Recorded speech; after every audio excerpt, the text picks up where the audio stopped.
일반 분양 아파트, 소위 브랜드, 그죠? 이런 걸 걸고 있는 아파트 20, 30평대를 공급해야 되는데요. 그 입주량은 내년부터 이제 10,000세대 이하로 떨어집니다. 3년 동안 입주하는 양이 25,000세대 정도밖에 안 되거든요. 1년에 25,000세대 입주한 때도 거의 없었어요. 그리고 많이 입주할 때는 1년에 10만 채 정도가 입주했거든요. 이거는 뭐 상상하기 어려워요. 작년에 포항에서 입주한 양이 7,000채, 8,000채 정도 될 거예요. 포항이 서울의 20분의 1 인구입니다. 상상하기 사실 쉽지는 않습니다. 그래서 폭등을 하지 않으면 다행이다. 안녕하십니까. 새 정부가 출범해서 여러 가지로 혼란스럽기도 하시고 기대도 차 있는 것 같습니다. 기대나 희망 쪽으로 우리나라 가는 방향으로 갔으면 좋지 않을까 그렇게 생각합니다. 뵙게 돼서 반갑습니다. 신사임당에서 여러분의 궁금증 같은 거를 좀 해소하고, 그죠? 지금 새 정부가 출범했으니까 부동산 시장에 대해서 굉장히 궁금해 하실 거예요. 그래서 세미나를 마련했습니다. 그래서 저하고 우리 세금 쪽에 이제 김윤석 교수님이라고 아주 많이 활동하시는 분이신데요. 두 사람이 이제 강의를 합니다. 그래서 저는 이제 새 정부 부동산 정책이라든지 투자하실 때 어떻게 유의하셔야 되냐, 그리고 새 정부가 바뀌었을 때 가장 궁금해 하시는 사항이 세금이거든요. 그래서 보유세라든지 이런 게 어느 정도 오를 건지, 그리고 거래세라고 보통 이야기하죠. 취득세, 양도세를 좀 피하기 위해서는 언제 어떻게 하시는 것이 좋은지, 이런 내용을 중심으로 해서 두 사람의 강사가 여러분을 찾아뵐 겁니다. 그래서 오시면 사전에 이제 상담 같은 것도 저희가 신청하신 분들은 받아서 현장에서 이제 저희가 그런 답변들도 해드릴 예정이니까요. 오셔서 같이 한번 고민해 보시면 좋지 않을까 싶습니다. 최근 서울 일부 지역의 집값 상승세가 심상치 않다고 하는데 어느 정도로 확산되고 있나요? 지금은 일부 지역에서 이제 좀 퍼져나가는 양상이라고 보시면 되는데요. 지역별로 좀 나눠서 설명드리면, 이제 강남 3구라든지 용산구, 이미 이제 투기과열지구라든지 조정 대상 지역으로 지정되어 있는 곳입니다. 심지어 이제 토지거래 허가제까지 지정되어 있는 데인데요. 여기는 이제 매물이 네이버를 보시면 올라가 있긴 한데요. 실질적으로는 허위 매물이라고 보시면 됩니다. 왜냐하면 내가 계약을 하겠다. 그래서 보통 이제 계좌를 달라고 이야기하거든요. 집주인분이 계좌를 달라고 이야기하면 계좌가 안 나옵니다. 그리고 가격을 올려서 다시 내놓는다든지 이런 일이 반복되다 보니까 가격이 이제 상당히 오르고 있다라고 보시면 되고요. 매물을 찾기가 어렵기 때문에 저희가 계약하기 힘든 상황이다라고 이제 이해하실 수 있습니다. 그 다음에 이제 마포나 성동, 광진, 양천 이런 지역들 같은 경우는 거래는 꽤 되는 걸로 저희가 알고 있는데요. 대부분 다 신고가입니다. 그래서 이런 지역들도 따지고 보면 이제 주거 선호 지역이라고 볼 수 있는데요. 많은 분들이 이제 사고 있고요. 뒤에서도 좀 말씀드리겠지만 정부의 부동산 대책이 나올 가능성이 크다, 또 이렇게 대부분 생각하시는 것 같아요. 그런데 이제 그 전에 매입을 하시려고 합니다. 왜냐하면 여전히 이제 저희 취득세가 투기과열지구로 지정되면 두 채부터 8%, 세 채부터는 이제 12%로 취득세가 중과가 됩니다. 그래서 그 전에 이제 사시려고 하는 수요라고 볼 수 있겠죠. 그래서 그런 분들이 좀 서두르시는 것 같고요. 그다음 외곽 지역이라고 할 수 있는 노동항이나 금강구 같은 지역들도 방문하는 분은 늘어나고 있고 거래도 꽤 이루어지고 있다, 이렇게 생각하시면 될 것 같습니다. 그리고 지방 같은 경우도 지방은 전세 가격이 이제 먼저 움직입니다. 그래서 전세 매물이 사라지면서 지금 전세 가격이 오르고 있는 지역들도 꽤 나오고 있는데요.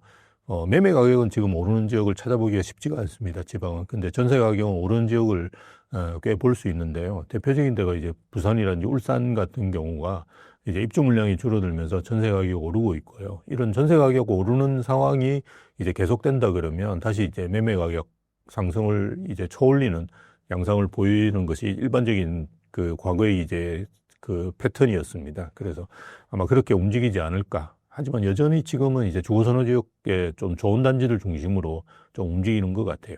이러한 쏠림 현상이 나타나는 주요 원인은 무엇이라고 생각하십니까? 정치 일정이라는 거를 누가 당선되느냐가 중요하다고 생각하는 게 아닌 것 같고요. 일단 정치 일정의 불확실성이 해소된 부분을 크게 보시는 것 같아요. 그래서 그 전까지는 혹시나 이런 생각 가지고 있다가 그렇구나 이러면서 다시 시장에 들어오시는 수요가 많이 있는 것 같고요. 최근에 서두르고 있고 이런 수요가 사실은 상당히 몰리고 있다고 볼 수 있거든요. 왜냐하면 2021년에 가격이 올랐을 때하고는 지금은 상황이 좀 다른 부분이 있습니다. 왜냐하면 당시에는 이제 우리가 법인에서도 많이 사셨고 그리고 다주택자분들도 시장에 많이 들어오셨거든요. 근데 지금은 거의 1주택자분이라든지 무주택자분들 이제 사시는 실거주 수요가 굉장히 압도적이다라고 생각하시면 됩니다. 그래서 예전하고 이제 상당히 다른데도 불구하고 이렇게 많이 들어오신 이유는 2019년부터 2021년까지 한 3년간 거래가 꽤 됐었는데요. 그때 수도권의 아파트 거래량이 189만 채 정도 됩니다. 근데 최근 이제 2022년부터 24년까지 거래된 양은 98만 채 정도 됩니다. 그래서 90만 채 가까이가 그죠? 예전에 비해서 덜 거래됐다고 볼 수 있으니까요. 여기 뭐 다는 아니더라도 상당수가 우리가 볼 때 관망이나 대기 수요라고 볼 수 있겠죠. 그런데 이분들이 이제 학습 효과가 있는 거죠. 예전에 이제 두 번의 좌파 정권을 겪었는데요. 두 번의 좌파 정권 때 가격이 너무 많이 올라서 벼락거지가 됐던 경험들을 이제 가지신 분들 같은 경우는 이제 서두를 수밖에 없는 거죠. 오늘이 제일 싸다. 빨리 사야 되겠다. 이런 생각을 가지시면서 이렇게 매입을 이제 서두르시는데 규제로 인해서 좀 당겨지는 효과도 있습니다. 7월부터 이제 스트레스 DSR 3단계가 시행이 되거든요. 그러면 지금 거의 한도가 줄어들게 됩니다. 그래서 빨리 좀 최대한 한도를 받아서 사시려고 하는 분들.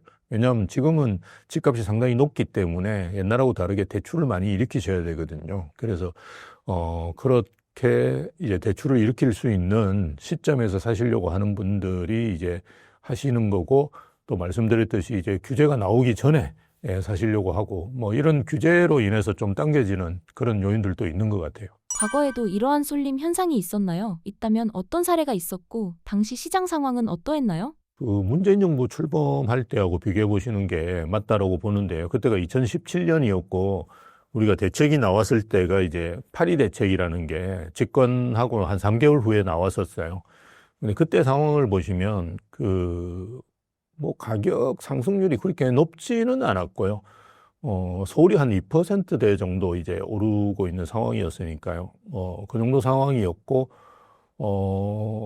그때는 이제 가장 가격이 많이 올랐던 지역이 어디냐 그러면 그 8.2 대책 지정할 당시에는 노원구가 많이 올랐었습니다. 그래서, 사실은 당시에 이제 우리가 5분위 배율이라 그래서 상위 20%의 아파트와 하위 20%의 아파트의 가격 차이를 이제 살펴보는 지표인데요.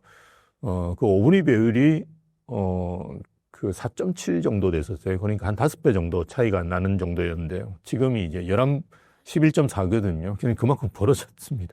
그러니까 당시에는 이제 사실은 대부분의 지역들이 오르면 이제 같이 오르고, 그죠? 같이 이제 하락하고 이런 상황이었는데요. 지금은 이제 특정 아파트만 이제 많이 오르고 있다라고 이제 이해하시면 되고요. 그 이유는 아마 소득이 많이 늘어났는데 소득 늘어나는 층이 이게 아무래도 그 상위 계층이 소득이 많이 늘어나면서 사실은 이렇게 자산 시장이 재편되고 있는 것이 아닌가 그렇게 이제 이해하실 수 있는 부분이 있고요. 또 하나는 이제 규제죠. 그래서 문재인 정부 때 계속 이제 양도세 중과라고 하는 제도를 계속 써왔고 윤석열 정부 이제 3년 동안 그걸 이제 배제를 해놨지 양도세 중과는 그대로 있는 상황이거든요. 그리고 민주당 정부가 내년 5월까지 이제 양도세 중과가 적용이 되는데요. 이걸 뭐 계속 이제 양도세 중과 배제가 내년 5월까지 적용이 되는데 그걸 그대로 두지는 않을 거다. 양도세 중과로 다시 넘어갈 거다. 그럼 이제 뭐 예전에 이제 문재인 정부 때로 다시 돌아간다고 볼 수 있죠. 그래서 양도세 중과를 하면 우리가 똘똘한 한 채를 살 수밖에 없거든요. 왜냐하면 이게 양도세만 적용되는 게 아니고요. 집을 많이 가지고 있으면 종부세라든지 이런 보유세도 많이 내셔야 됩니다. 그래서 그런 규제가 여전히 남아있기 때문에 이런 쏠림 현상이 특정 지역으로 이제 일어나는 것이 아닌가 이렇게 보여지는 거죠. 이러한 쏠림 현상이 지속될 경우 발생할 수 있는 문제점은 무엇이라고 보십니까? 특정 단지라든지 지역의 아파트가 많이 오른다 이러면 그거는 사실은 우리가 뭐 어떤 면에서 보면 조금 이상하기도 하지만 그분들은 이제 자금력이 많은 분들이시거든요. 그래서 사실은 가격이 떨어져도 우리가 연예인 걱정 안 하듯이 별로 걱정 안 하셔도 돼요, 사실은. 그런데 문제가 뭐냐 그러면 이런 아파트 가격이 많이 오르면 키 맞추기를 하기 위해서 그죠? 아닌 지역들도 같이 따라 오르는 경향이 있거든요. 물론 지금은 이제 그게 예전에 비해서는 많이 줄었습니다. 예, 그러다 보니까 이제 주거 선호 지역만 많이 오르기 있긴 한데요. 아마 이제 내년부터 시작되는 입주 물량이 이제 상당히 줄어드는 시점에서는 전국적으로 다 오를 가능성도 저는 있다고 봅니다. 예, 상승률의 차이만 있다 뿐이지. 예, 그런데 반포동에 있는 아파트가 막 평당 2억씩, 3억씩 이렇게 간다 그러면 나머지 지역 아파트들도 어느 정도는 오를 수밖에 없거든요. 근데 이게 반포동에 오르는 아파트 가격이 상당히 높은 수준으로 오른다 그러면 나중에 이제 가격이 뭐 조정을 받는다든지 이런 상황이 발생했을 때 반포동의 아파트보다도 여타 지역의 아파트들이 오히려 조정을 더 받을 수 있는 상황이 올 수도 있다. 뭐 그런 점들이 사실은 우려되는 거죠. 그래서 이건 사실은 뭐 정부의 아까 말씀드렸듯이 자산이 이렇게 많아져서 이제 그 자산 시장이 재배치되면서 반포동이 많이 오르는 부분은 저희가 어쩔 수 없는 거고요. 그걸 돈 못 벌게 한다든지 부자들을 끌어내린다는 거는 좋은 건 아니고요. 근데 이제 규제로 인해서 발생하는 부분은 뭔가 해소를 해줄 필요가 있거든요. 양도세 중과라든지 이런 걸로 인해서 자꾸 이제 지방이라든지 서울 외곽을 투자를 안 하고 똘똘한 채로 몰리는 수요 같은 거는 사실은 따지고 보면 규제로 인해서 발생한 겁니다. 그래서 뭐 우리가 5분위 비율이 4.7에서 11.4까지 이렇게 늘어난 거는 그런 영향이 크거든요. 그래서 이런 부분들은 좀 해소를 하는 것이 어느 정도는 그죠? 양극화를 좀 줄일 수 있는 부분이기 때문에 사실은 뭐 이런 똘똘한 채로 몰리는 이런 규제들은 좀 줄여 나가는 게 필요하겠죠. 예. 과도한 규제가 자산의 양극화를 초래할 가능성도 있을까요? 그렇죠. 지금 뭐 5분위 배율이 4.7에서 11.4까지 이렇게 벌어진 거는 저는 이제 뭐 우리가 소득이라는 자산이 늘어나는 계층들이 아무래도 상위 계층이 많이 늘어나겠죠. 그건 우리가 선진국으로 갈수록 그렇게 되거든요. 지금 우리의 양극화 수준보다도 미국이라든지 이런 데 소득의 양극화 수준이 훨씬 높습니다. 그래서 그런 점들을 본다 그러면 그거는 뭐 조금씩 더 늘어날 수밖에 없는데 이걸 뭐 이렇게 우리가 조정하는 건 이제 복지 차원에서 하는 거고요. 우리가 이제 자산시장에서 할 수 있는 부분들은 규제를 좀 줄여 나가면 이런 것들이 좀 완화될 수 있는 부분이 있거든요. 그래서 너무 한쪽으로만 몰리다 보니까 지금은 어떤 문제까지 있냐 그러면 아파트도 빌딩화되는 경향이 있습니다. 그래서 아파트가 가격이 뭐 최근에 들으셨겠지만 온밸리에 있는 아파트는 전용 8사가 지금 70억까지 거래가 됐거든요. 근데 서울에서 거래되는 빌딩의 60% 가까이가 50억 이하입니다. 그래서 이게 지금 빌딩 수요까지도 아파트로 몰리고 있거든요. 잘 아셔야 될 게 뭐냐 그러면 우리가 자산이 뭐 200억, 300억씩 있는 분들 같은 경우는 뭐 부동산 투자를 할 수밖에 없는 거죠. 왜냐하면 금융자산으로 다 그걸 묶어두기에는 우리가 자산이 많은 분들은 이렇게 포트폴리오를 구성을 하거든요. 금융자산 얼마, 뭐 요즘 코인도 하시고 금도 사놓고 그죠. 외화도 뭐 달러 같은 것도 사놓으시고 이렇게 포트폴리오를 하는데 그 200억, 300억을 다 금융자산으로 할 수는 없습니다. 어느 정도는 이제 부동산 자산으로 하는데요. 우리나라 분들이 아무래도 부동산 자산 비중이 높습니다. 근데 이제 자산가들은 아무래도 좀 떨어집니다.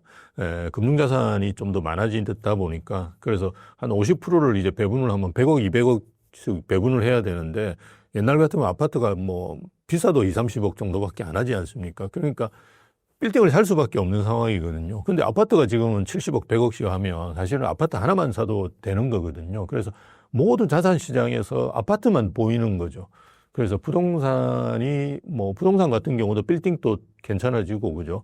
아파트도 좀 적절히 오르고 이렇게 분산되는 수요가 분산돼야 되는데 지금은 이제 너무 아파트로만 수요가 집중된다는 것도 사실은 문제입니다. 그래서 이걸 좀 해소하려면 그 규제가 지금 우리가 상업용 빌딩을 사는 데는 규제가 거의 없거든요. 그냥 사서 본인이 잘 관리를 하면 됩니다. 그 상업용 빌딩 시장이라는 것이 주요 변수라는 게 따지고 보면 금리가 어느 정도 그죠? 오르느냐 내리느냐가 굉장히 큰 변수고요. 그다음 공실, 임차인을 어떻게 모집하느냐, 뭐 경기 상황에 연관이 되겠죠. 그 두 가지 변수지. 정부가 갑자기 빌딩 두 채 사는 사람한테는 중과를 한다든지 이런 걸 하지는 않거든요. 그런데 아파트만 유독 이제 규제를 많이 하다 보니까 자꾸 이제 아파트가 특정 이제 그런 상품에 쏠리게 되는 거죠. 그래서 이걸 좀 분산시킬 필요가 저는 있다고 봅니다. 예. 현재 시장 상황을 보면서 투자자들이나 실수요자들이 어떤 심리 상태를 가지고 있다고 판단하십니까? 말씀드렸듯이 두 번의 좌파 정부를 겪으면서 벼락거지가 된다, 잘못하면. 네, 그러니까 빨리 다시 사야 되겠다라고 서두르는 요인이, 저희 이렇게 상담을 해보면 그런 식으로 이야기 많이 합니다. 지금 뭐 스트레스 DSR도 있고, 뭐 곧 대책도 나올 것 같고, 한 5년 동안 계속 오르지 않겠습니까? 이런 이야기들을 본인들이 하세요. 예, 그러니까 지금이 가장 싸다. 그래서 지금 무조건 사셔야 된다. 뭐 이런 이야기를 본인이 이제 오셔가지고 상담자가 하시거든요. 그래서, 지금 굉장히 서두르는 것 같다. 제가 보니까. 예, 그래서 심리적으로 이미 두 번의 이제 좌파 정부를 겪다 보니까, 뭐 어떻게 진행될지 이런 것이 거의 명확하다. 그리고 뭐 규제를 안 하겠다라고 또 대선 기간 동안에 그런 말씀을 하셨고, 우클릭을 되게 많이 하셨거든요. 예, 그러다 보니까, 뭐 규제를 안 한다 그러면 정말 오르지 않겠느냐. 그래서 지금 금리 같은 경우도 계속 떨어질 가능성이 높고요. 예, 그 다음에 입주 물량은 내년부터 이제 거의 절벽 상태로 들어가거든요. 거기다가, 또 하나 우리가 뭐 뒤에서도 이야기할 수 있겠지만, 민주당 정부에서 돈 풀기가 이제 시작되거든요. 그러면 내수 경기마저도 사실은 조금 윤석열 정부보다는 좋아질 겁니다. 뭐 그렇다고 해서 막 뭐 흥청망청 이렇게 되지는 않겠지만, 그래서 지금 벌써 추경 이제 편성하는 게 1차하고 2차만 합쳐도 35조거든요. 예, 그래서 이게 이제 풀린다 그러면 뭔가 내수 경기도 좋아지고, 그러면 사실은 나빠질 게 거의 없거든요. 그래서 그나마 지금 내수 경기 때문에 좀 부동산 시장이 주춤하는 면이 있었는데, 그거마저 해소된다 그러면, 이제는 뭐 걷잡을 수 없지 않겠느냐라고 이제 판단하시는 것 같아요. 저는 조심스럽지만, 진짜 길게 가면 한 10년 정도 오르지 않을까라고 보는데요. 왜 그러냐 그러면 가장 핵심 요인은 우리가 금리라든지 여러 가지 변수들도 있는데요. 가장 큰 변수는 우리가 입주 물량이라고 보시는 게 맞아요. 특히나 이제 가장 중요한 게 서울의 이제 입주 물량인데요. 지금은 이제 서울뿐만 아니라 전국적으로 입주 물량이 줄어드는 시점이라고 보시는 게 맞아요. 근데 서울의 입주 물량이 이렇게 많이 줄어든 이유는, 서울은 이제 다른 지역하고 다르게 주택 공급을 하기 위해서는 정비사업, 즉 재개발 재건축을 통해서 할 수밖에 없습니다. 서울에 이제 빈 땅은 산, 강밖에 없거든요. 그래서 기존 아파트를 허물고 그저 새로 지어야 됩니다. 아니면 이제 그린벨트를 해제해야 되는데, 그건 뭐 환경적으로 문제가 있을 수 있고, 뭐 여러 가지 이제 복잡한 문제가 있습니다. 그래서 그렇게 하지 않는다 그러면 정비사업을 통해서 해야 되는데, 우리가 정비사업은 시간이 많이 걸립니다. 그리고 예전에 비해서 지금은 시간이 더 많이 걸립니다. 그 이유는 뭐 공사비 이슈가 지금은 큽니다. 그래서 예전에 비해서 공사비가 많이 올랐는데요. 예전에 우리가 아주 좋게 짓는 것도 한 4,500 정도, 평당 4,500 정도만 원만 해도 좋게 짓는데요. 지금은 1,000만 원 정도 해야지 좋게 짓습니다. 그러니까 이게 예전하고 완전히 상황이 달라져 있다고 보시면 됩니다. 그로 인해서 뭐 언론에서 많이 보셨겠지만 조합과 시공사 간의 갈등이 많고 그저 진행이 안 되고 이런 상황들이 계속 있거든요. 그래서 예전에는 제가 처음에 이제 건설산업연구원이라는 데 들어갔을 때만 하더라도 아파트를 짓는데 한 2년이면 됐습니다. 전세대 아파트. 지금은 4년도 사실은 부족하다라고 시공하시는 분들 이야기를 많이 해요. 그러니까 더 길어지죠. 그러니까 이게 재개발 재건축 사업이라는 게 예전하고 다르게 굉장히 길어집니다. 그런데 우리가 박원순 전임 시장 때 10년간 집권을 하셨는데요. 그동안 이제 재개발 재건축 인허가 내준 게 거의 없어요. 그럼 그게 이제 언제부터 시작되느냐 그러면 내년부터 시작이 됩니다. 그럼 한 10년간은 최소 가지 않겠습니까? 왜냐하면 서울에서 공급할 수 있는 방법은 재개발 재건축밖에 없는데, 그 인허가를 땡기고 뭐 한다고 하더라도 10년 동안 안 한 거를 그죠? 커버하기가 이제는 힘들다라는 겁니다. 예, 그래서 거의 한 10년간 갈 수도 있다. 그래서 어떤 분들은 오셔가지고, 야, 개포동에도 입주도 많이 하고, 지금 반포에도 반포 1단지 조금 있으면 DH 클래스도 입주한다는데, 그거는 다 언제 한 거예요? 예, 오세훈 시장 때 한 거예요. 인허가를 다 해서, 지금 해서 개포동은 이제 입주를 한 겁니다. 인허가라는 이 계획을 세우고, 그냥 일반 아파트를 분양하는데도 사실 시간이 되게 많이 걸리는데요. 여러분 상기 신도시 생각해 보시면 정확하게 아실 겁니다. 문재인 정부 때 상기 신도시를 했는데 입주가 가장 빠른 게 2028년도에 입주합니다. 본청약을 해야 되는데 본청약이 지금 한 10,000세대 정도 올해까지 될 거예요. 작년부터 이제 본청약을 하고 있거든요. 인천 계양부터. 그렇지만 입주하는 건 언제입니까? 2028년. 거의 한 10년 걸렸어요. 근데 그것도 뭡니까? 신축이에요, 신축. 근데 이게 그 정비 사업 같은 경우는 이제 철거라든지 뭐 사업 시행인가 조합 설립 뭐 이런 단계들 다 거쳐야 되는데요. 그러려면 최소 15년은 잡아야 됩니다. 이제는 상상하기 힘든 시점으로 입주 물량이 늘어날 수밖에 없거든요. 그래서 이렇게 이제 입주 물량이 부족해질 수밖에 없는 상황이기 때문에 뭐 어떤 걸 동원하더라도 상당히 이제 이걸 막기는 힘들 거다라고 보는 거죠. 예. 이재명 정부가 해결해야 할 핵심 과제는 무엇이며 현재 부동산 시장 상황과 어떻게 충돌하고 있습니까? 해결은 하기가 쉽지는 않은데요. 공급 문제는 일단 해결을 하셔야 되는데요. 지금 공급 상황이 굉장히 심각합니다. 그래서 뭐 통계상으로 보더라도 서울시라든지 정부에서 발표하는 자료도 보더라도 내년도에 서울에 입주하는 물량이 뭐 2만 몇천 세대 이렇게 이야기하고요. 근데 그거는 그 행복주택, 역세권 청년주택 이런 걸 다 포함한 거예요. 그래서 그거가 지금 현재 부동산 시장 가격 오르는데 영향을 미치지는 못하거든요. 아무리 공급해도 그거는 큰 의미가 없습니다. 임대주택이기 때문에요. 지금 일반 분양 아파트 그리고 우리가 소위 좋아하는 브랜드 그죠? 이런 걸 걸고 있는 아파트 20, 30평대를 공급해야 되는데요. 그 입주량은 내년부터 이제 10,000세대 이하로 떨어집니다. 그래서 3년 동안 입주하는 양이 25,000세대 정도밖에 안 되거든요. 이게 어느 정도 양이냐 그러면 지금 1년에 25,000세대 입주한 때도 거의 없었어요. 서울에 한 30년 동안 지금 통계입니다. 그리고 많이 입주할 때는 1년에 10만 채 정도가 입주했거든요. 그리고 우리가 다른 지역하고 비교를 해보면 우리가 그 대구가 이제 많이 입주할 때가 2만 채가 넘었었어요. 1년에. 그런데 다 소화되고요. 그리고 대구는 다 신규 분양입니다. 그래서 정비 사업으로 하는 게 아니고요. 그런데 서울은 이제 10,000채가 입주해도 뭡니까? 이게 다 정비 사업이에요. 이게 정비 사업과 이게 신규 입주의 차이가 있습니다. 신규로 이제 우리가 택지를 개발해서 그냥 입주하는 건 공급이라고 볼 수 있어요. 근데 정비 사업은 70% 가까이가 조합원 거를 부시고 다시 주는 거기 때문에 공급으로서의 의미가 없습니다. 그래서 30%만 의미가 있다고 보셔야 돼요. 그러니까 3년 동안 25,000채가 입주한다 그러면 30%, 즉 7,500채나 뭐 8,000채 정도만 신규입니다. 한 해에 7,000채, 8,000채 공급돼도 지금 문제가 생기는데요. 3년 동안에 7,000채, 8,000채 공급된다. 이거는 뭐 상상하기 어려워요.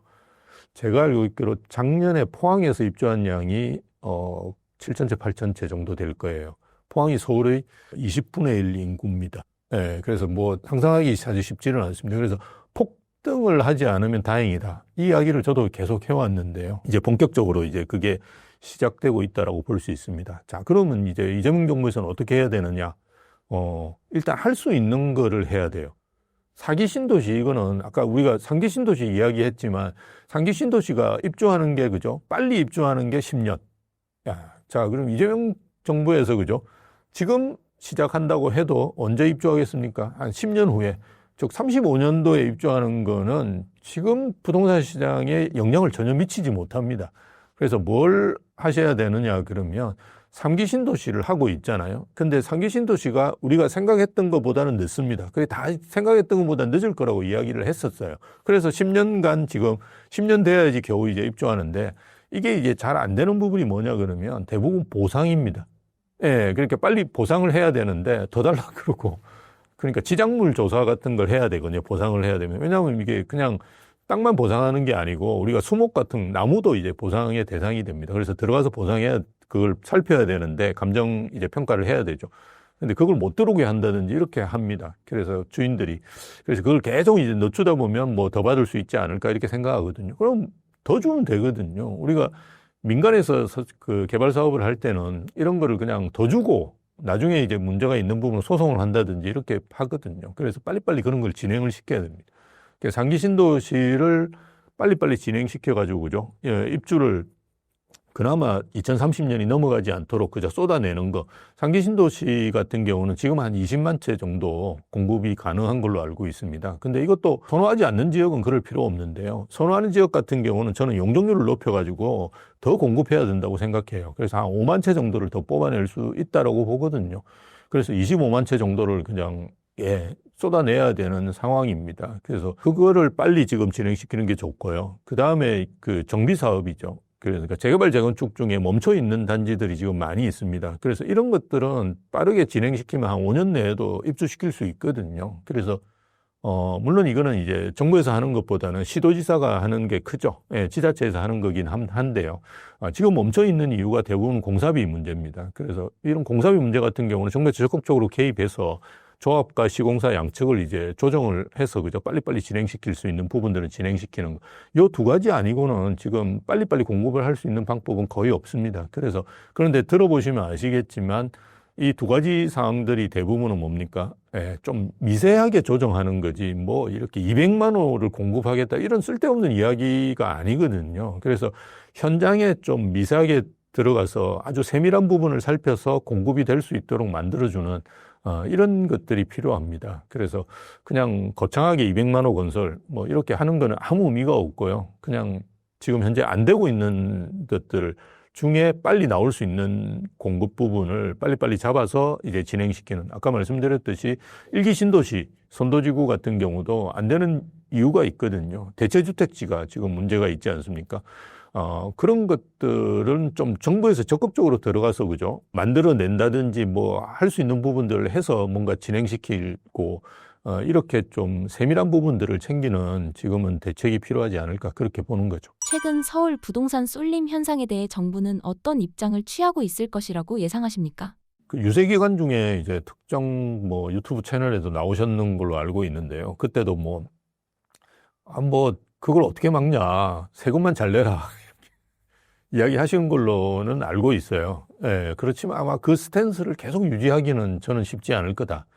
지금 현재는 뭐 그렇게 좀 공격적으로 그게 대해서 바라보고 있는 것 같지는 않아요. 제가 이제 기자분들 통해서 듣는 바에 의하면 뭐 이렇게 뭐 보고가 계속 올라오지 않겠습니까? 그죠? 지금 뭐 여러 가지 문제가 있겠지만 부동산 가격도 많이 오르고 있습니다. 이런 특정 지역에 많이 오르고 있습니다. 이런 보고들이 올라오는 걸로 알고 있습니다. 근데 난 그게 대해서는 뭐 할 말 없다. 뭐 이런 식으로 예전의 스탠스를 그대로 유지하고 있는 걸로는 알고 있습니다. 그래서 지금 현재 아마 정부에서 나올 대책, 아마 7월 달에 저는 조그만 대책은 나올 거라고 보는데요. 그 대책은 좀 시장 친화적이 되지 않을까. 이를테면 뭐 대출을 조인다든지, 그죠? 뭐 시장 친화적이지는 않은데, 어쨌든 공격적인 그런, 대책은 나오지 않지 않을까. 이렇게 생각하고 있는데요. 이게 오래 가기는 저는 쉽지는 않을 거다.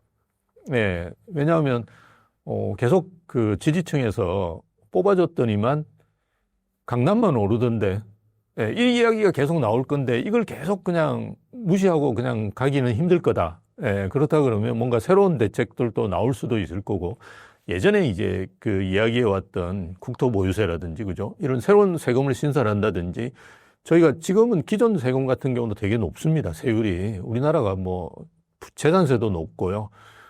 거래세도 상당히 높습니다. 예, 높은 상황인데, 이걸 더 올릴 수도 저는 있을 거라고 봐요. 예, 근데 사실은 크게 의미는 없거든요.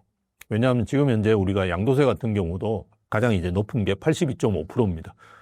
이걸 90%로 올린다고 한들, 뭐 움직이는데 크게 지장이 있겠습니까? 안 하겠죠, 사람들이. 그래서 오히려 이제 안 팔고 동결효과로 가는 경우가 많겠죠. 그리고 취득세 같은 경우 지금 2주택부터, 그죠? 투기관리지구라든지 이런 쪽은 8%, 12%, 3주택은 이렇게 돼 있거든요. 이걸 뭐 10%, 15% 올린다고 해도 그게 시장에서 크게 저는 영향이 있을 거라고 보지는 않아요. 왜냐하면 지금 현재 세금 자체가 너무 높기 때문에 거기에 이제 뭐 뭔가 적응이 돼 있는 부분이 많거든요, 시장이. 그래서, 크게 뭐 그로 인해서 영향은 없을 거다. 대신에 이제 뭔가 새로운 걸 만들어내면 뭐 상당히 이제 좀 시장에 영향은 있을 거다. 그러면서 시장이 더 왜곡되는 상황이 올 수는 있겠죠. 네, 그래서 뭐 그렇지만 그거는 좀 안 하는 게 좋지 않을까. 뭐 그렇게 봅니다. 예.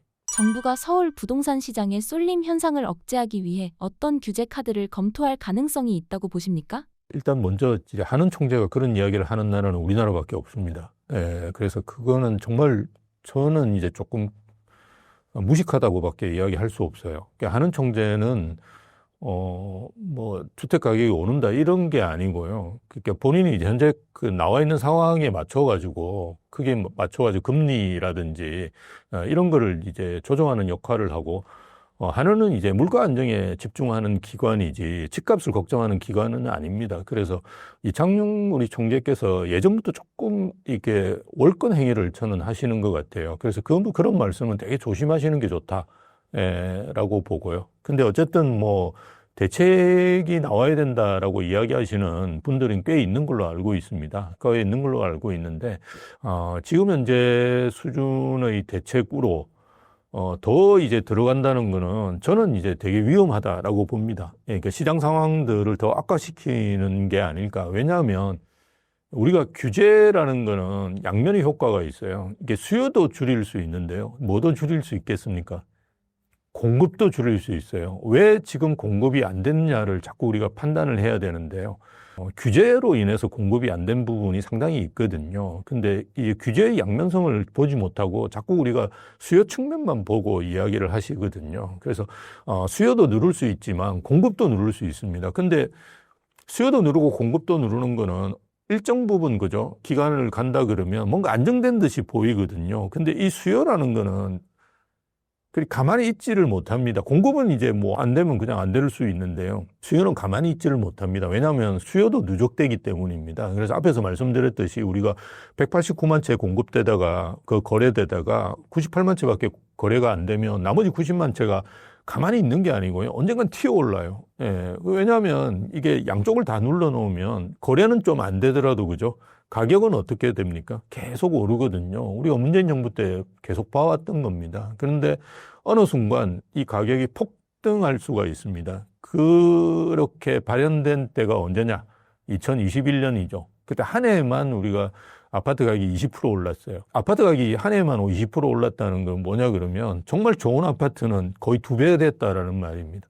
그래서 이런 왜곡된 시장이 한번 폭발할 수가 있거든요. 그래서 우리가 규제라는 건 수요도 줄일 수 있지만 공급도 줄일 수 있다. 그리고 지금 안 그래도 공급이 문제인데 더 줄일 수 있는 부분이 있거든요. 그래서 이걸 사용하는 데는 굉장히 조심하셔야 된다. 그렇지만 저는 뭐 지금 현재 우리가 내성이 좀 있기 때문에 투기과열지구라든지 조정대상 지역과 같은 규제 지역을 확대하는 부분에서는 시장이 그렇게 왜곡되지는 않을 거다. 그래서 어느 정도는 이제 그런 대책들은 쓰지 않을까라고 예상을 해볼 수 있고요. 그 다음에 이제 뭐 대출 이런 거는 사실은 특별한 그걸 해서 하는 게 아니라 우리가 그 창구 지도라고 이야기하는데요. 은행장들을 불러가지고 열심히 합시다. 이렇게 하시면 안 되지 않습니까? 이런 이야기만 하더라도 사실은 어느 정도 효과가 있거든요. 그런 정도의 대책을 쓰지 않을까? 뭐 그렇게 예상해 볼 수 있겠죠. 정부가 규제 카드를 꺼낸다면 그 시기는 언제쯤으로 예상하십니까? 짧게는 한 7월에 저는 간단하게 나올 수 있지 않을까 생각을 하고요. 좀 어느 정도 우리가 이 규제라는 게 시장에 미칠 영향들을 파악하고 하기 위해서는 작업을 해야 되는데요. 그 작업을 하는데 시간은 최소한 3개월 정도 걸립니다.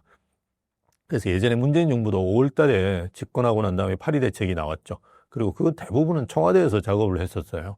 당시에 이제 국토부 장관, 우리 김현미 장관이셨는데요. 내가 아파트가 빵이었으면 좋겠다, 막 구워내면 좋겠다, 이런 말까지 하신 분인데요. 그분이 휴가 기간 중이었어요.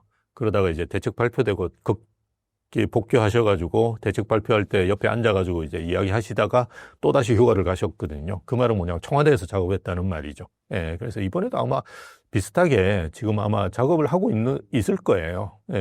왜냐하면 그 부동산 시장이라는 것 자체는 정권의 이념적인 색채를 가장 뚜렷하게 드러낼 수 있는 수단이 될 수 있습니다. 그래서 그걸 뭐 작업을 해서 9월 정도에는 본인들 이제 생각을 품고 있는 제대로 된 대책을 나올 수 있지 않을까. 그리고 대부분의 이제 대책은 추석 전에 나왔거든요. 왜냐하면 이제 그렇게 추석 전에 이런 대책을 내놓는 이유는 추석 때 이제 그 우리 친척이나 가족분들이 만나시잖아요. 만나가지고 이제 이번 대책 너무 세. 조심해야 되겠어. 뭐 이런 이야기들이 퍼지면서 그죠. 뭔가 효과가 있거든요. 그래서 대부분 이제 추석 전에 그런 대책을 만들어냅니다. 그래서 아마 저는 9월 달에는 대책이 나오지 않을까. 그렇게 볼 수 있죠. 정부의 규제 정책 변화 가능성에 대해 투자자들이나 실수요자들은 어떤 자세를 취해야 한다고 보십니까? 지금이 제일 싸다.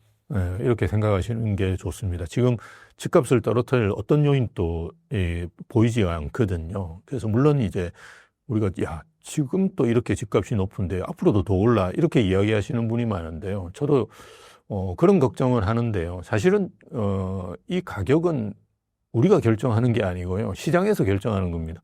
그래서 70억짜리 아파트를 사는 분이 있거든요. 그리고 그 아파트가 뭐 전국에 있는 것도 아니고, 그죠? 특정 지역에 사실은 집중돼 있거든요. 그 정도 소득은 제가 이제 집을 사시려고 하는 분들 상담을 해보면 그렇게 높은 가격의 아파트라고 생각 안 하시는 분들이 꽤 있습니다. 그래서 뭐 그런 수요는 저는 있을 수 있다라고 보고요. 우리나라 전체적으로 그 주택 가격 상승률을 보면 OECD 국가에서 굉장히 낮습니다. 작년에도 우리가 그 전국 주택 가격 상승률은 0%대였어요. 0.23%인가 제가 그렇게 기억하는데, 왜냐하면 이게 서울은 오르지만 지방은 떨어지거든요. 그리고 아파트는 오르지만 연립은 작년에 서울도 아마 별로 좋지가 않았을 거예요. 그래서 우리는 이제 아파트 반포동을 보고 있지만 전체적인 주택 가격은 그렇게 좋은 게 아니었습니다, 작년에. 그래서 OECD 국가 같은 경우는 지금 전체적으로 보면 상당히 많이 올랐어요, 작년에도. 근데 우리는 뭐 0%대니까 안 올랐잖아요, 전체 주택이. 그래서 그렇게 이제 보시면 됩니다. 반포동이 많이 오르는 건 문제가 없냐? 그거보다 더 많이 오르는 아파트들 많이 있습니다. 여러분, 맨하탄이나 이런 데 가보시면 평당 몇십억 하는 아파트가 있어요. 그걸 가지고 미국 분들이 특이하게 생각은 안 합니다. 그리고 일본에도 마찬가지고, 뭐 황궁 주변에 있는 아파트들은 몇 억씩 하거든요. 심지어 이제 저 인도 이런 데 가도 몇 억 하는 아파트 있습니다. 그런 우리보다 훨씬 소득 수준이 낮은 나라에도 가보면 집값이 어마어마하게 높은 데가 있습니다. 예, 물론 이게 전체가 다 그렇다는 건 아니라 이게 특정 지역이 그렇다라고 이제 생각하시면 되고요.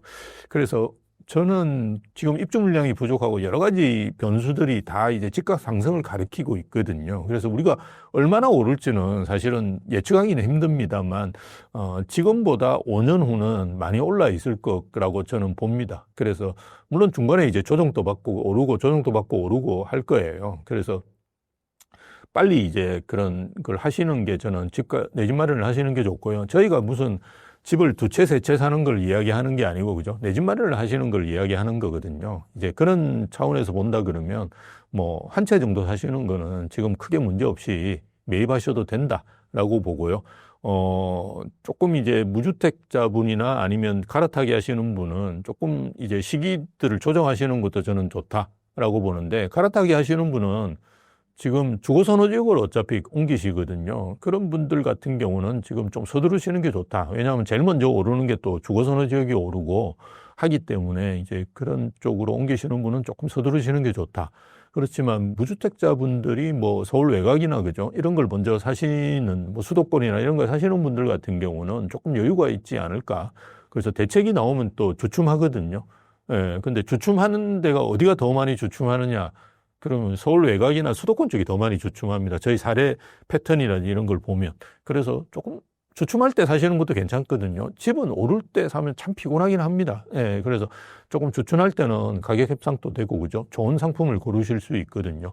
최근에는 한 단지 안에서도 그 가격 차이가 몇 억씩 나는 경우가 꽤 있습니다. 그래서 좋은 층, 그죠? 좋은 향 같은 경우를 사시는 게 좋은데, 오히려 좀 주춤하실 때 사는 게 좋거든요. 그래서 좀 내가 어디를 사느냐, 그리고 내 지금 상황이 주택 보유 여부, 뭐 이런 걸 다 고려하셔가지고 뭐 적당한 시점을 고르시는 것도 좋다. 예, 그렇게 봅니다. 예. 최근 정부가 추진하고 있는 확장적 재정 정책이란 무엇이며 이는 부동산 시장에 어떤 방식으로 영향을 미칠 수 있습니까? 복잡하게 생각하실 필요 없이 돈 푼다라고 생각하면 됩니다. 그래서 뭐 원래 그 민주당 정부에서 계속 해왔던 이야기가 기본소득, 그래서 25만 원인데 사실은 정확하게는 25만 원이 아니고요. 연간 베이스로 본다고는 한 100만 원입니다. 이걸 한꺼번에 주면 재미가 없잖아요. 그래서 그것도 한 달로 나눠주면 10만 원이 안 되거든요. 10만 원이 안 되면 아마 한우 사 드시기 힘들 거예요. 그러니까 이게 한 번에, 그죠? 한 25만 원씩 분기별로 주면 딱 적절하거든요. 그게 대부분 이제 정치권에서 생각하는 방식입니다. 그래서 한 25만 원 받으면 이제 한우를 사 드실 수 있거든요. 그럼 행복해지죠. 그래서 기본소득이라는 게 100만 원인데요. 이게 가만히 생각해 보시면 우리가 전 국민한테 원래는 다 주는 겁니다. 소득하고 이런 걸 고려하지 않고. 그러면 한 52조가 필요하죠. 예. 그렇게 이제 푸는 건데요. 아마 비슷하게 할 것 같아요. 대신에 이제 기본소득이라는 거는 좀 부정적인 인식이 큽니다. 예. 그래서 이제 최근에 이제 그 민주당에서 하는 이야기는 민생회복지원금. 아주 이제 멋있죠. 예. 그렇게 이제 나눠주는 건데요. 25만 원이 아니고 15만 원부터 50만 원으로 이렇게 차등으로 주는 걸로 아마 결정이 되어 가는 것 같아요. 어쨌든 이렇게 되어가는 그 확장적 재정을 하는 부분이 올해만 해도 지금만 해도 벌써 한 35조 정도 된다고 합니다. 왜냐하면 우리가 1차에 추경을 13조 8천억인가 이미 그 편성을 해놨어요. 거기에다 플러스해서 그죠?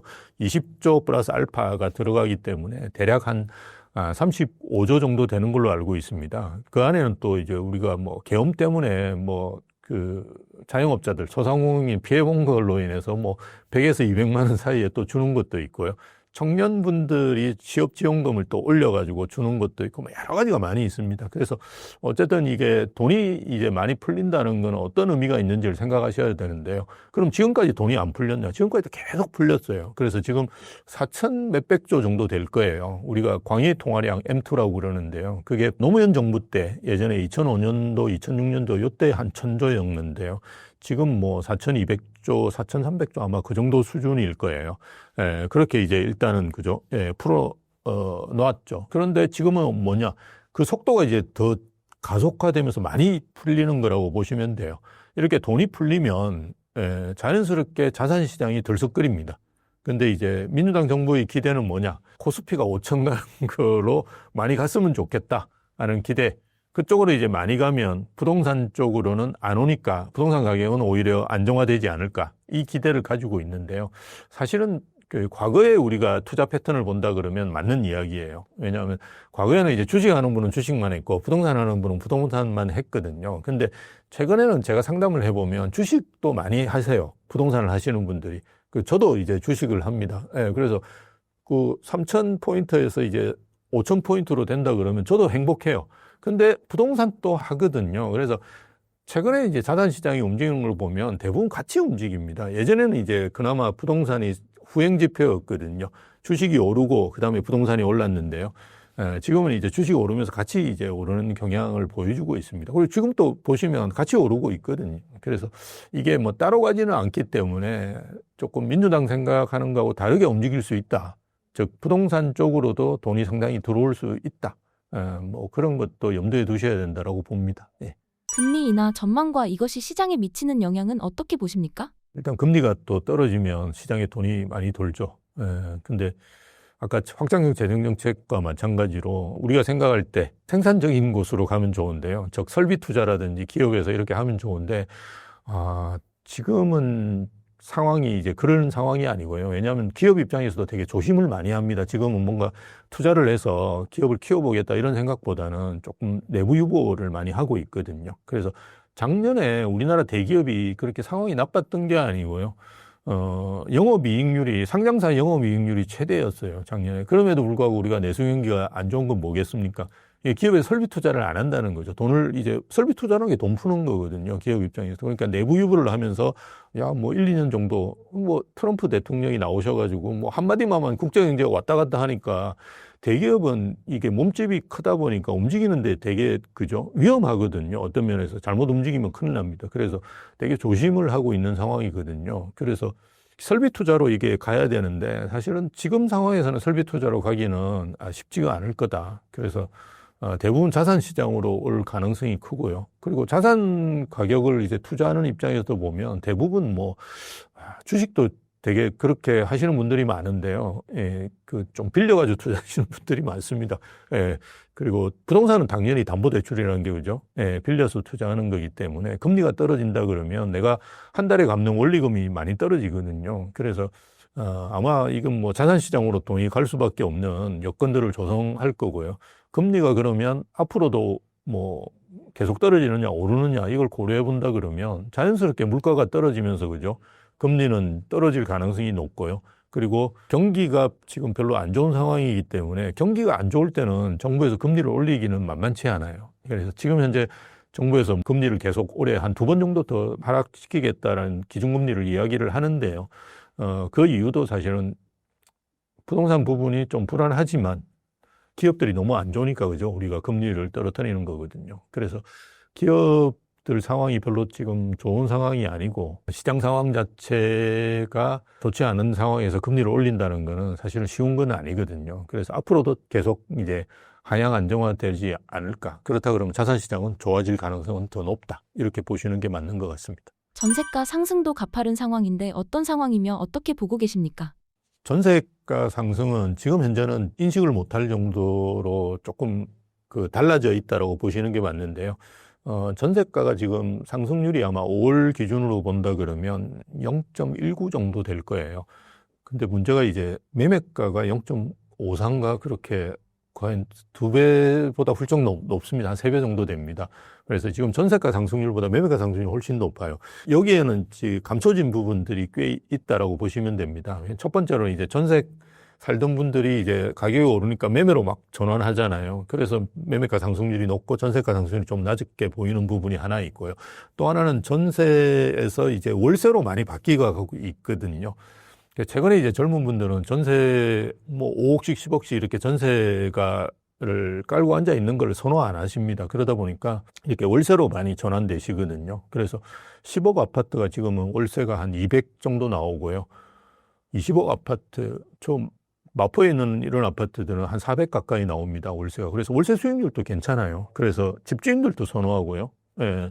그리고 전세 사기 이런 문제 때문에 임차인들도 그죠. 불안해 하시니까 월세로 많이 가시고, 그리고 정부도 그죠. 전세 대출 이런 걸 막는 걸 보면 전세를 별로 좋아하지 않는 것 같아요. 그래서 지금 삼자가 다 안 좋아하기 때문에 전세는 월세로 지금 빠르게 저희가 예상했던 것보다는 상당히 빠르게 이제 진행이 되는 걸로 보여요. 그래서 이렇게 전세에서 월세로 가고 전세가 또 매매로 전환되고 이렇기 때문에 전세가 굉장히 낮고 이렇게 보이는데요.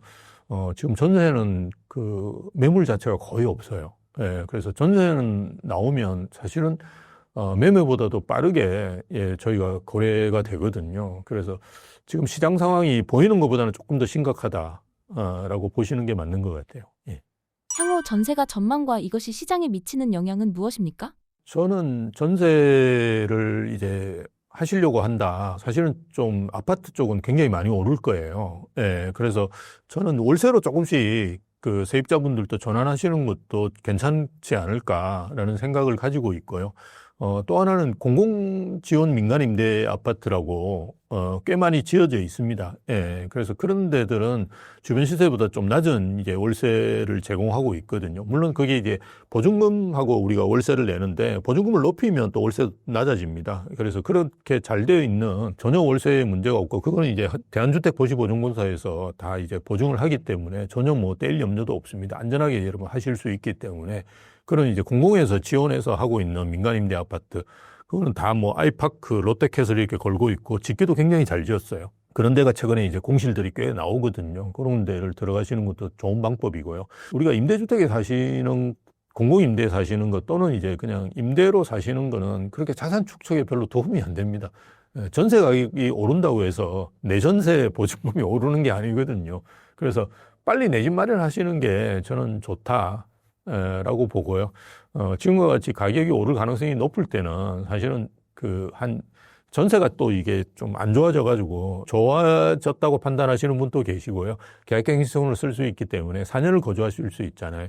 4년 기간 동안에도 가격이 많이 오르는 경우가 있거든요. 예, 그걸 또 지금 민주당에서 더 늘릴 수도 있는 거고요. 그래서 이렇게 살면 이게 자산 축적에는 별로 도움이 안 됩니다. 그래서 빠르게 이제 내 집 마련을 이제 나서는 것이 좋지 않을까 그렇게 보는 거죠. 예. 코로나 시대에 생겨난 벼락 거지와 같은 경우가 재발하지 않도록 현실적인 조언을 해주신다면요? 그러니까 참 안타까운 게 그런 분들이 대부분 이제 결정장애가 있으시거든요. 그때라도 집을 샀더라면 사실은 지금 오르는 거에 대해서 좀 안정적으로 생각하실 수 있을 거예요.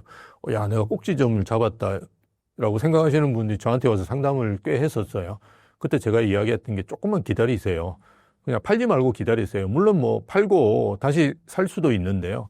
근데 그때 이제 그런 아파트 사셨던 분들은 대부분 이제 서울 외곽 쪽이기 때문에 그렇게 가격이 높지가 않았어요. 그래서 사실은 1, 2억 차이였거든요. 그래서 조금만 기다리시면 그 이상은 오를 겁니다. 그렇게 이야기 드렸는데 또 파신 분도 계시고 지금 그대로 또 무주택자이시고 분도 계시거든요. 그래서 좀 안타까운 게 결정장애이신 분들이 많아요. 올라도 못 사시고 내리면 더 못 사세요. 더 떨어질 거라고 생각하셔가지고.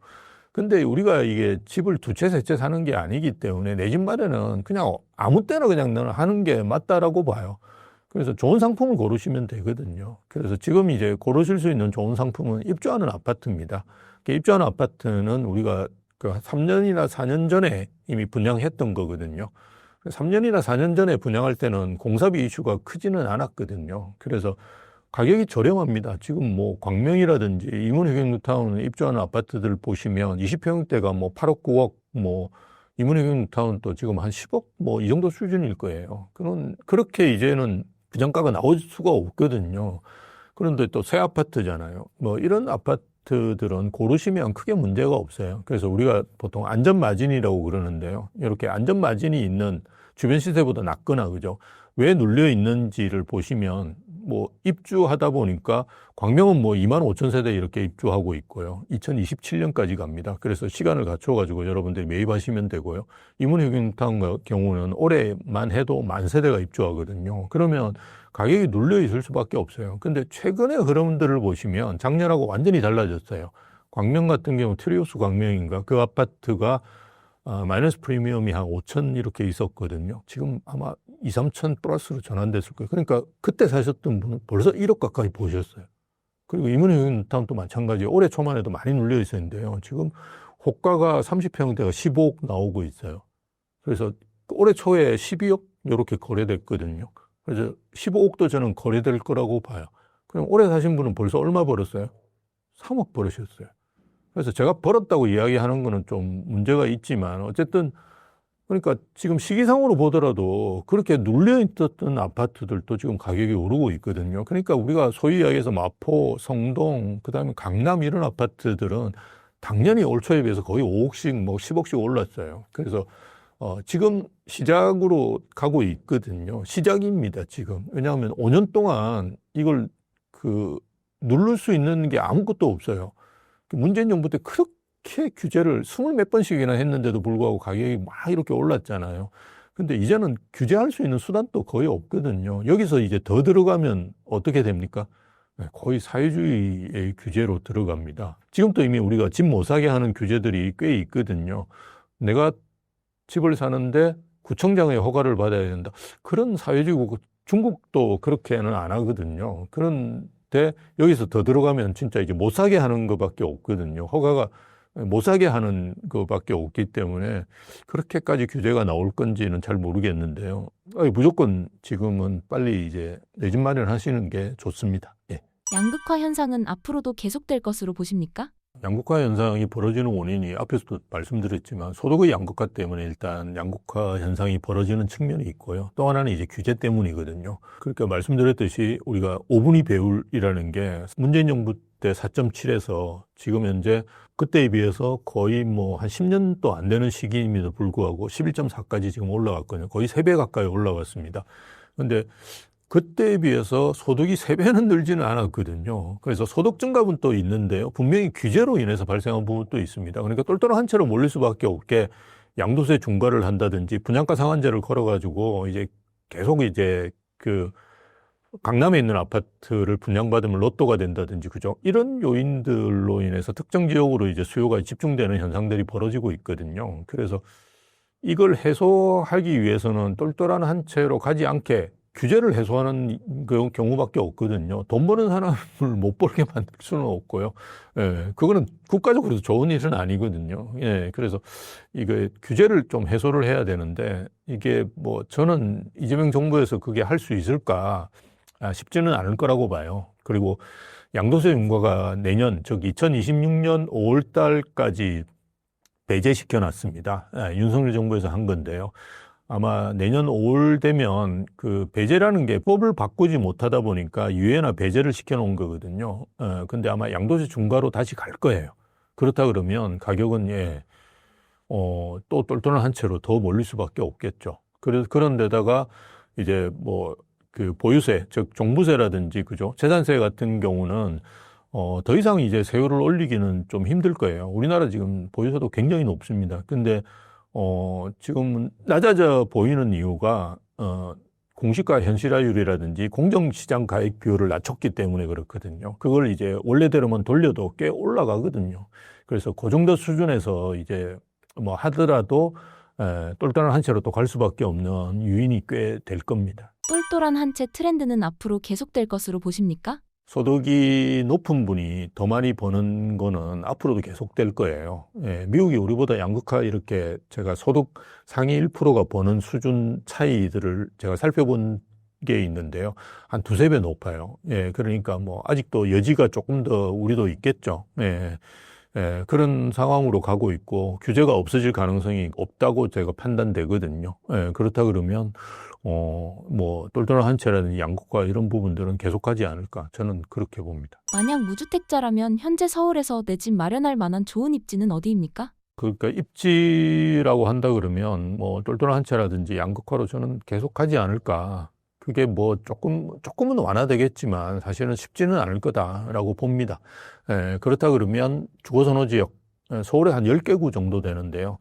전용 84제곱미터가 이제 20억이 넘은 아파트들이 있는 동네예요. 그래서 강남 3구하고 용산, 그 다음에 마포, 성동, 광진, 동작, 양천, 강동 이렇게 10개구인데요. 여기를 사시면 좋습니다. 근데 여기 이제 많이 오른 지역이 어디냐 그러면 그 신축의 역세권의 대단지 이런 데들이 많이 올랐거든요. 근데 그거는 지금 사시기에는 조금 부담스러우실 거예요. 그렇다 그러면 그렇지 않은 데들 뭐 그 바로 옆에 있거나 그죠. 그래서 준신축이나 구축인데 뭐 그렇게 대단지는 아니고 그죠. 역세권에서 조금 떨어져 있는 데들은 저는 키 맞추기 할 거라고 봐요. 그리고 실제로 이제 현장에서는 그렇게 나오고 있습니다. 그래서 그런 데들을 사시는 것도 좋고요. 앞에서 말씀하셨던 입주하는 아파트는 뭐 지역을 생각 안 하시고 그냥 저는 사시는 게 좋다라고 봅니다. 광명도 말씀드렸지만 광명은 사실은 거의 서울권이라고 보시는 게 맞고요. 아니면 이문흑행 뉴타운이라든지 장위 뉴타운, 뭐 그다음에 우리가 천원 뉴타운 같은 것도 있고요. 그리고 서울은 아니지만 뭐 인도권 이런 지역들도 나름대로 이제 입주하는 아파트가 꽤 있는데요. 여기도 이제 과천으로 인한 효과들이 있거든요. 그런 지역들 이제 저는 선택하시면 안전마진은 충분하지 않을까 그렇게 봅니다. 수도권으로 범위를 넓힌다면 좋은 입지는 어딘가요? 저는 뭐 수도권은 라인으로 보셔야 된다라고 말씀을 많이 하거든요. 그래서 GTX 라인이나 뭐 반도체 라인 뭐 이렇게 제가 이야기하는데 두 가지입니다. 교통 호재가 있는 것이거나 아니면 일자리가 있는데 이렇게 보시는데요. 교통 호재는 이제 GTX가 남부지방도 뚫리고 북부도 뚫렸어요. 이게 사실은 핵심이 뭐냐면 삼성역이 뚫려야 되는데 이건 2028년인데 아마 비슷하게 제가 시간적으로 맞출 수 있지 않을까 그 부분은 그렇게 예상을 하고 있는데요. 2028년에 뚫리면 저는 상당히 달라질 거라고 봐요. 동탄이 지금 그나마 이제 그죠. 아무래도 서울 남부 지역이 좋습니다. 그래서 동탄역 같은 경우는 동탄역에 집중되어 있는 그런 아파트들은 가격이 많이 올랐거든요. 그렇지만 위쪽도 저는 괜찮을 거라고 봅니다. 대신에 이제 역 주변을 많이 벗어나는 것은 좋지 않다. 왜냐하면 여기는 이제 인프라 같은 게 많이 깔리기는 쉽지는 않을 거예요. 왜냐하면 강남까지도 20분, 30분에 올 수 있기 때문에 그 지역에서 술이라든지 이런 걸 마시지 않을 거거든요. 그러니까 유흥시설이라든지 아니면 생활 인프라가 깔리기가 쉽지가 않습니다. 왜냐하면 삼성역까지 20분, 30분 만에 도달할 수 있기 때문에, 그죠? 거기 와서 쇼핑하시고, 유흥을 즐기실 거거든요. 당연히. 왜냐하면 거기 아무리 그죠? 파주 운정에다가 인프라를 깔더라도 강남 삼성역 주변의 인프라를 만들어낼 수는 없거든요. 현실적으로. 그리고 또 친구분들이 여러 지역에 사시는데, 그죠? 삼성역에 모이는 걸 제일 선호하시겠죠. 그래서, 그렇게 될 겁니다. 그래서 그 역을 벗어나는 이제 지역들은 별로 좋을 것 같지는 않고요. 그리고 또 하나는 이제 직주 근접이죠. 우리가 그 일자리를 봐야 되는데요. 일자리가 그냥 미래의 고급 일자리를 보셔야 됩니다. 지금 우리 서울에서도 일자리가 많은 것 중에 하나가 가산 디지털 단지라고 그죠? 가산동이나 구로동 쪽에 가면 많은데요. 여기를 직주 근접이라고 이야기하시는 분은 별로 많지는 않아요. 그리고 아파트 가격이 그렇게 높지는 않습니다. 근데 아닌 지역들은 대부분 이제 아파트 가격이 높고 그죠? 직주 근접에서의 의미가 있는 데는 미래의 고급 일자리가 많은 데예요. 바이오라든지 그죠? IT 쪽으로 클러스터화되어 있는 그리고 대기업이 있는 이런 쪽을 보셔야 되는데요. 그런 쪽은 저는 매력적이라고 봅니다. 그리고 이렇게 전철로서 또는 GTX로서 연결되어 있는 것은 더 좋고요. 그래서 지금 경기도 지역에서 가장 많이 오르고 있는 데가 어디냐 그러면 과천입니다. 예, 과천은 아마 전국에서 상승률이 제일 높은 걸로 알고 있는데요. 그 다음에 분당보다 가격 상승률이 높은 데가 있어요. 어디냐 그러면 용인 수지구예요. 예, 그래서 용인에서는 이제 수지구가 가격이 좀 높은데요. 거기가 사실은 대부분 이제 반도체하고 연관이 돼 있는 지역입니다. 예, 그래서 보시면 이렇게 용인 쪽에서도 보면 SK 하이닉스가 지금 용인 쪽에서 짓고 있거든요. 한 100만 평 정도 되는 걸로 알고 있고요. 예, 거기 가보시는 분은 잘 아시겠지만 갈 때마다 도로가 달라져 있어요. 어마어마한 역사를 지금 하고 있습니다.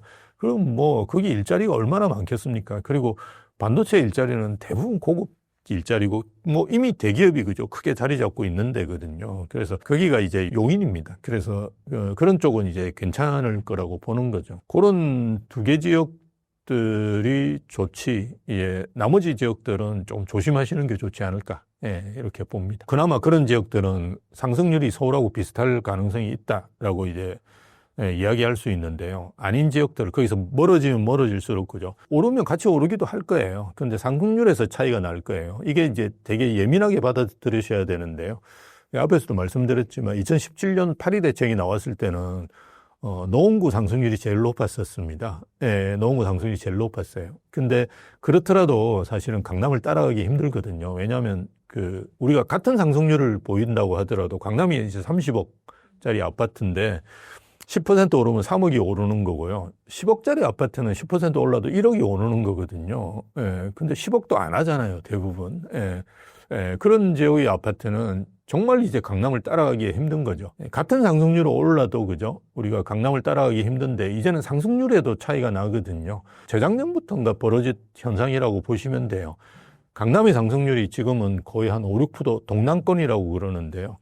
한 5, 6% 정도 됩니다. 이게 강동이 눌려 있는 상황인데도 불구하고 그 정도 되거든요. 강동은 지금 한 2%, 3%도 안 될 거예요. 그 정도 수준인데, 왜냐하면 올림픽박포레온이 들어오면서, 그죠? 많이 눌려 있었거든요. 그럼에도 불구하고 강남 4구, 우리가 동남권이라고 해서 한국부동산원에서 발표를 하는데요. 그 상승률이 5%, 6% 됩니다. 예. 그런데 아시다시피, 노원구라든지 도봉구 이런 데는 여전히 누계로 보면, 제가 이제 1년 누계를 말씀드린 거고요. 1년 누계로 보면 마이너스거든요. 그럼 정말 이제 상승률의 차이가 집값 차이를 더 많이 벌어지게 만들 거예요. 그래서 이제는 좀 좋은 데를 사셔야 된다. 그리고 좋은데 오히려 뭐 구축이나 이런 걸 보시라고 말씀드리는 이유도 그런 이유입니다. 상승률도 이제 차이가 날 가능성이 있다라는 거죠. 예. 지방 부동산을 갖고 계신 분들은 지금이라도 팔고 서울 부동산을 사야 할까요? 저도 이제 뭐 고향이 부산인데요. 좀 그런 친구들이 전화가 많이 옵니다. 왜냐하면 이게 이제 최근에 이제 지방분들이 서울 부동산을 사는 수요가 있어요. 최근에 이제 생긴 새로운 수요가 뭐가 있냐 그러면 가격에 상관없이 사는 분들. 근데 예전에도 있었습니다. 그 수요는 있었는데 지금은 늘었다고 보시면 돼요. 그래서 70억, 이게 제일 좋아요? 이렇게 물어봐요. 이게 제일 좋은 아파트예요. 예, 살게요. 그러니까 우리는 보통은 비교하잖아요. 주변 거래 가격이라든지 이런 것도 비교하고 이게 왜 높을까 이런 것도 고민하고 이렇게 사는데요. 뭐 전혀 고민 없이 사는 분들이 계십니다. 그러니까 뭐 이렇게 코인을 했거나 뭐 주식을 했거나 그죠? 뭐 이렇게 해서 아니면 벤처 사업을 했거나 이렇게 해서 보신 분들이죠. 이런 분들은 가격에 크게 구애를 안 받으세요. 그리고 또 하나 수요가 이제 상속 증여와 이제 지방에서 이제 올라와서 이제 사는 분들 수요인데요. 이게 같이 있다고 보시는 게 맞아요. 지방 분들이 이렇게 서울 와서, 이게 베이비 부머죠. 이런 분들이 이제 서울 와서 살려고는 안 하거든요. 그럼에도 불구하고 이렇게 하나 사두려고 하는 수요가 예전에 비해서 많이 늘었어요. 여전히 이제 서울을 사는 분들은 수도권에서 많이 사시는데 지방분들이 예전에 뭐 10%였다 그러면 지금 한 20, 30%로 늘었죠.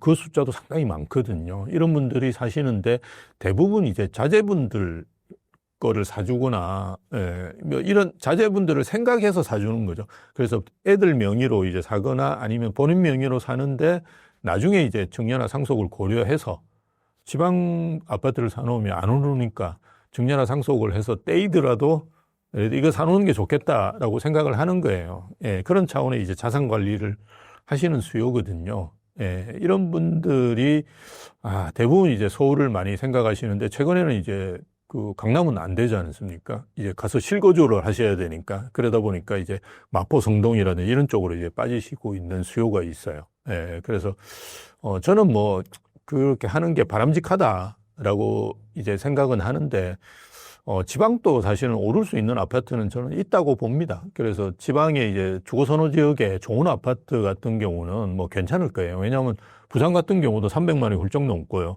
그 다음에 대구 것도 200만이 훌쩍 넘거든요. 이런 지역들 같은 경우는 그 자체의 수요로도 좋은 이제 상품들을 만들어낼 수 있다라고 보는데요. 대신에 이제 옛날과 다르게 옛날에는 우리가 구 단위로 이제 지방을 보셨거든요. 근데 지금은 이제 동단이라든지 이렇게 좁혀가 보셔야 되지 않을까. 해운대구 뭐 이렇게 부산은 보셨는데요. 해운대구도 되게 넓습니다. 그래서 좌동, 우동, 중동 이렇게 있거든요. 그 중에 이제 바다가 보이는 우동을 사신다든지, 그죠? 이렇게 하셔야 되고요. 대구 같은 경우도 수성구라고 많이 알려져 있습니다. 여기 학구는 이제 한강 이남으로는 거의 뭐 제일 좋다라고 보시면 됩니다. 그 수성구 같은 경우도 예전에는 그 수성구를 사셔야 된다 이렇게 이제는 이제 범어사동 만촌삼동이라고 딱 그 핵심지가 딱 있습니다. 거기를 이제 사셔야 되는 거죠. 여기는 아파트 가격도 거의 20억 해요. 30평대. 그래서 우리가 그 20평대 아파트 가격이 그 전용 8사가 거의 20억 정도 하거든요. 그러니까 서울하고 크게 차이가 주거 준원 지역하고 서울의 주거 선호 지역하고 거의 차이가 없어요. 그래서 우리가 주거 선호 제가 20억 정도 되는 아파트를 사시라 이렇게 말씀드리는 게 서울만 적용되는 게 아니고요. 지방도 거의 적용되는 거죠. 그렇다 그러면 지방은 어떻게 되겠습니까? 지역이 더 좁아지겠죠. 그죠? 예. 그래서 제가 금방 경기도 쪽은 라인이라고 말씀드렸는데요. 지방은 이제 점이 되겠죠. 그래서 그런 지역들은 저는 유망하다고 봅니다. 근데 아무래도 이제 자산관리 차원에서 본다 그러면 지방은 이제 전세로 사시면서 서울을 이제 사시는 게 되게 좋겠죠. 왜냐하면 지방은 전세 매물도 많고요. 신축이 되게 많아요. 서울을 위해서. 서울은 이제 하도 우리 못 짓게 만들어 놔가지고 신축 아파트가 적습니다. 그러다 보니까 살고 있으면 4년 되면 무조건 옮기라고 하잖아요. 근데 지방은 아마 사시더라도 4년 후에도 그냥 계속 사시라고 할 겁니다. 옮기는 걸 오히려 주인이 별로 싫어하시고. 왜냐하면 거래 비용 자체가 많잖아요. 그러다 보니까 그렇게 하실 기니까 베이비 부모 같은 분들 같은 경우는 뭐 이렇게 계약갱신 청구권 써가지고 그죠 사시면 4년 뭐 한 두세 번만 하시면 그 다음 실버타운 들어가시면 되거든요. 그래서 지방에는 전세 사시는 것도 되게 저는 괜찮다고 봐요. 새 아파트로 옮겨 다니시면 되기 때문에. 그래서 서울에 사놓으시는 것도 좋은 이제 자산관리 차원에서는 좋은 전략인 것 같습니다. 1주택자는 앞으로 어떻게 태도를 취해야 한다고 보십니까? 그러니까 갈아타기 하는 분들이 지금 되게 힘드실 거예요. 왜냐하면 상급지로 가셔야 되는데 내 거보다 상급지가 더 올랐거든요. 난 안 팔리는데 상급지는 내놓으면 그냥 바로 팔리니까요. 그래서 되게 힘든 상황이긴 한데 저는 그렇더라도 갈아타기 하는 게 괜찮다라고 봅니다. 앞으로 이제 상급지가 더 오를 가능성이 있으니까요. 그래서 우리가 두 개의 거래를 하시는 거거든요. 내 걸 팔고 그 상급지를 사시는 건데 두 개의 거래를 완벽하게 하는 거는 일단 불가능해요. 물론 힘들지만 성공한 케이스도 있죠. 상급지 오르기 전에 내 거 팔고 그죠. 상급지로 넘어가신 분은 정말 좋은 케이스인데요. 그렇게 하기가 쉽지는 않습니다. 그렇지만 상급지를 어떻게 사시는 걸 더 잘하시는 게 좋거든요. 내 거 파는 건 좀 안 좋게 하시더라도 왜냐하면 오르는 게 더 많이 오를 가능성이 있으니까요. 그래서 상급지로 넘어가는 거래 하나라도 잘 하시는 게 저는 좋다라고 보고요. 여전히 내 거 파는 게 쉽지가 않으실 거예요. 그래서 팔고 사시는 거는 좀 유지하시는 게 좋은데요. 최근에 보면 사고 파는 분도 계십니다. 이게 너무 많이 오르다 보니까 이렇게 서두르시다 보니까 그렇게 하시는데 그거는 뭐 위험할 수 있다. 근데 난 뭐 무조건 그렇게 해야 되겠다라고 와서 막 우기는 분도 계시는데요. 그럴 경우는 이게 파는 걸 계약을 어떻게 하셔야 됩니까? 길게 하셔야 돼요. 그래서 뭐 잔금을 6개월 후에 준다든지 지금은 그런 경우도 많이 있습니다. 그래서 잔금 치는 날짜를 굉장히 길게 이렇게 잡아 놓으시고 그 다음에 이제 사실더라도 그렇게 이제 내 거 파는 거를 잔금 일자를 길게 이렇게 하시는 것이 그나마 좀 리스크를 줄일 수 있지 않을까 뭐 그렇게 보는 거죠. 신사임당 구독자분들께 한마디 부탁드립니다. 그 민주당 정부가 들어왔기 때문에 걱정하시는 분들도 많은데요. 우리가 문재인 정부라든지 노무현 정부 때를 생각해 보시면 될 것 같아요. 그래서 시장을 이기는 정부는 없습니다. 예, 그건 가능하지도 않고요.